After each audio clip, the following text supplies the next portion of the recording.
We're going to start off with a little story. Maybe a better word for it would be an analogy. We're going to start off with a little analogy today. Then I'm going to dive headfirst into what I'm talking about because I got a lot to say about what's going on in Miami right now. And I thought about making this video earlier this week when it happened, but I really wanted to think about this situation in Miami, let every detail come out before I made a decision about what I felt about what's going on. So let's pretend for a second that you're a 55-year-old salesman. You've been with your company for 30 years. And the way this particular sales company works, all sales go into a profit pool. And the profits are split between all of the salesmen.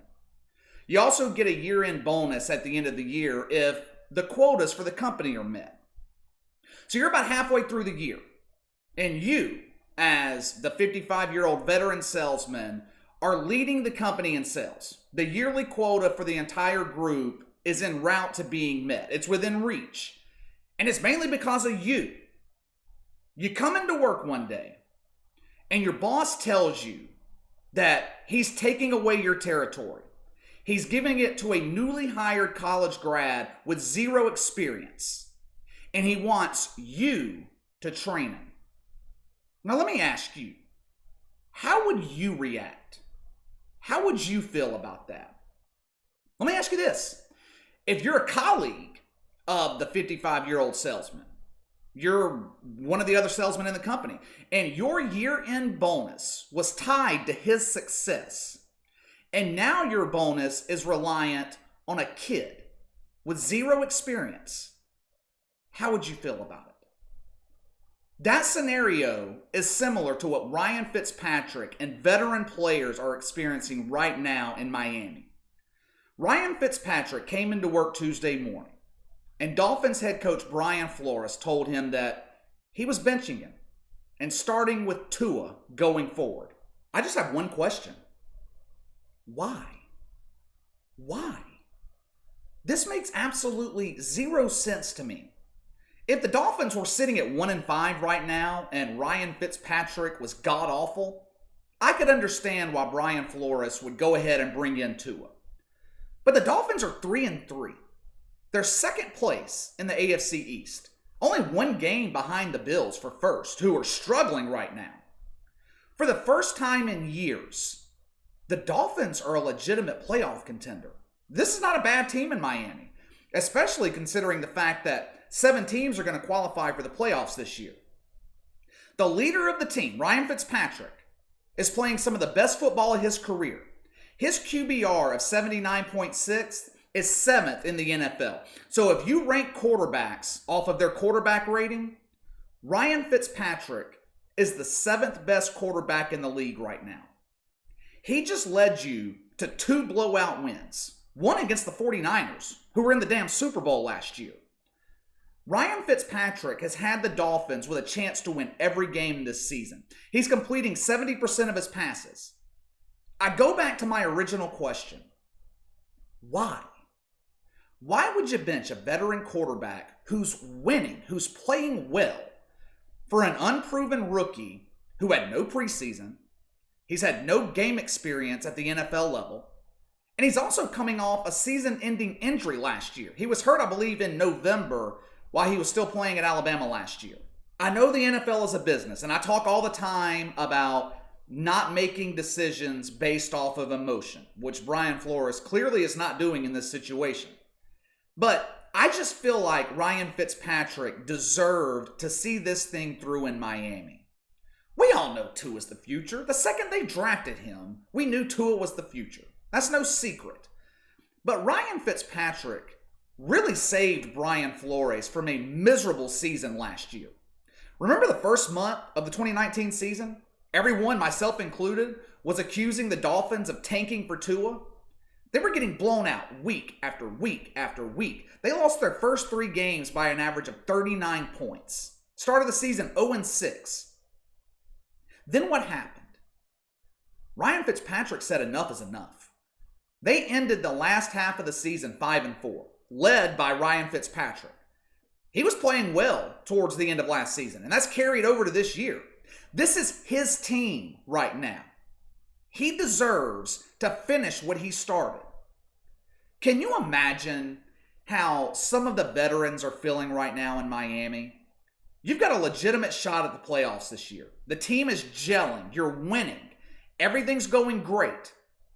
And your head coach decides to screw all of that up by putting in an unproven rookie. And this is not a knock on Tua. I'm not knocking him. Maybe he'll step in and succeed. Maybe he'll step in, lead the Dolphins to the playoffs. We don't know. But what if he doesn't? What if he struggles, like a lot of rookie quarterbacks tend to do? If you're a veteran on that roster and Brian Flores messes up your chance at the playoffs and that bonus money you get from going to the playoffs, how the hell would you feel about it? I keep asking that question, how would you feel about it? Because of the reaction from the media and the stupidity of the blue check marks on Twitter and the non-blue check marks too, the normal people. I swear, Twitter has become a cesspool of stupidity and miserable people. What is one of the main things that people in the media criticize guys like Bill Belichick or Sean Payton for in press conferences? Avoiding questions or answering in coach speak, not really ever giving an honest answer to the media's questions. You can say the same for most players too. After learning that he was going to be benched, Ryan Fitzpatrick gave a press conference. And if you haven't seen the video, you really should go check it out. It's hard to watch. You can see in Ryan Fitzpatrick's face that he is devastated. It was raw honesty, raw emotion. He spoke from the heart. He explained how difficult this was right now. He explained that he was asking himself, is this it? Have I played my last game in the NFL? At 37 years old, time's running out on the career of Ryan Fitzpatrick. He's not in the class of Tom Brady and Drew Brees where they've pretty much earned the right to play for as long as they want. Ryan Fitzpatrick in that press conference was being real. Something that we don't see a lot of in this day and time. And I'm not just talking about sports. I'm talking about society in general. There's very little realness anymore. Most people are fake, lying on a daily basis. So how does Ryan Fitzpatrick get repaid for his honesty, his realness? He gets criticized for it. He gets told to man up. He gets told to quit acting like a child. You knew this was coming. You knew Tua was the future. Well, damn right he knew. It doesn't make the news any harder to hear. Put yourself in Ryan Fitzpatrick's position. You're playing the best football of your career. You have the opportunity to make the playoffs for the first time in your career. And it's taken away from you in an instant. That's a tough pill to swallow. I also saw some people on Twitter say things like, I got fired from my job, I got over it. Or another favorite of mine, when I got fired from my job, no one cared. Why should we care about Ryan Fitzpatrick getting fired? I swear, I worry about people sometimes. Of course no one cared when you got fired as the janitor at your local McDonald's. Anyone can be trained to push a mop across the floor. Of course you got over it. Anyone can go get another minimum wage job. Ryan Fitzpatrick isn't going to just get over this quickly. There's only 32 jobs at his position in the NFL. There's only a handful of people on the planet that can play quarterback in the NFL.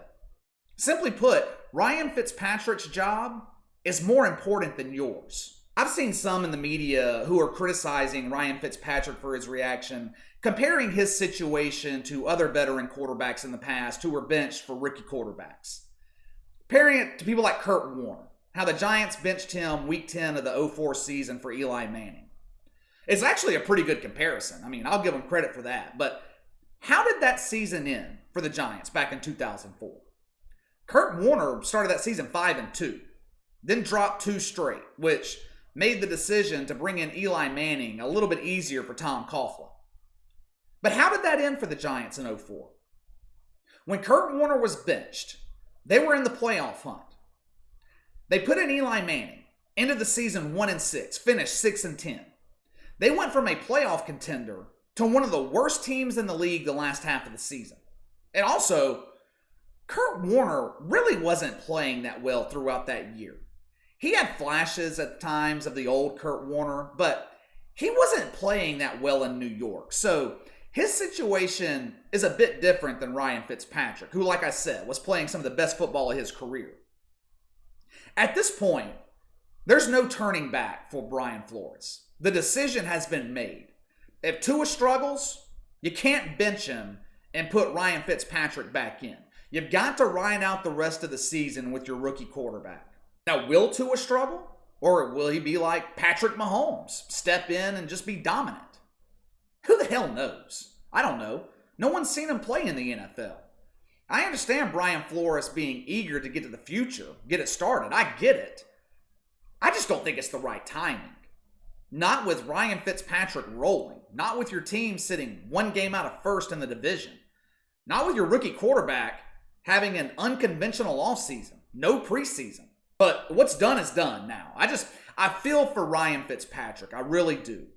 Normally, I'm all for getting right to the rookie instead of keeping with the older veteran quarterback. But not in this situation.